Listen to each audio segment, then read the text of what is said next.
Hi friends, this is Bob Coffin from Coffin Wealth Management with an April 2016 economic update. In this video, I'll talk about some of the economic events that influenced markets in the last month and give you some insight into what they could mean for you as an investor. Now please stay tuned at the end for a required disclosure statement.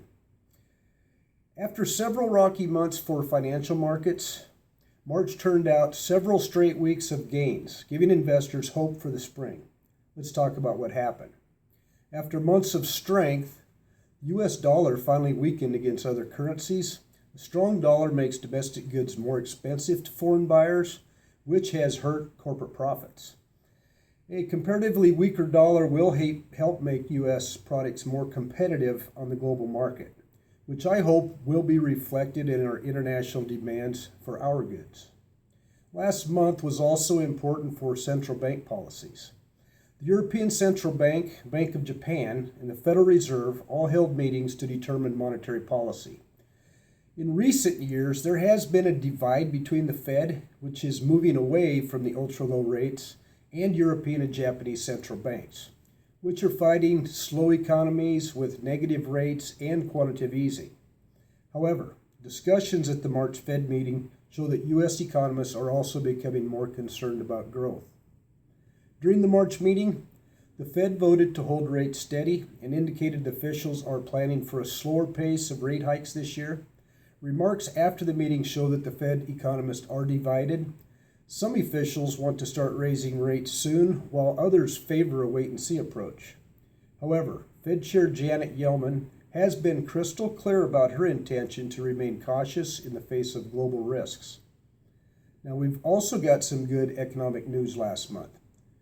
The final estimate of fourth quarter economic growth showed that gross domestic product grew at an annual rate of 1.4% instead of the 1% predicted. Much of the improvement came from the stronger than expected consumer spending, which is great news for our economy.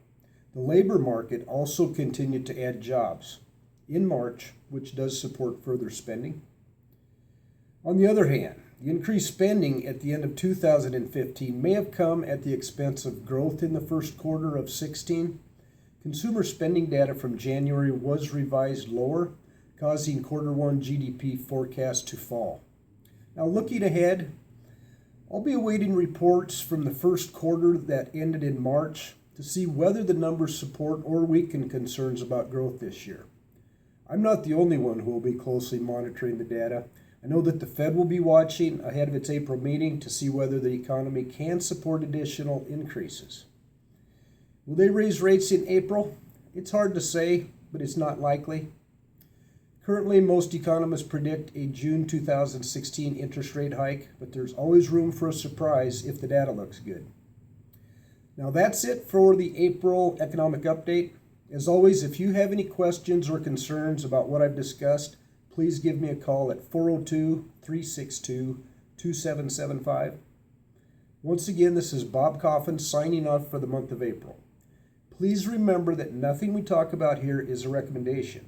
If you would like to discuss your personal situation, please just call me at 402-362-2775. I'd be happy to talk to you. While I believe the information in this report is reliable, I cannot guarantee its accuracy. Opinions expressed are subject to change without notice and are not intended as investment advice or a solicitation for the purchase or sale of any security. Please consult your financial professional before making any investment decision. Now go have your best day ever, and I'll see you next month.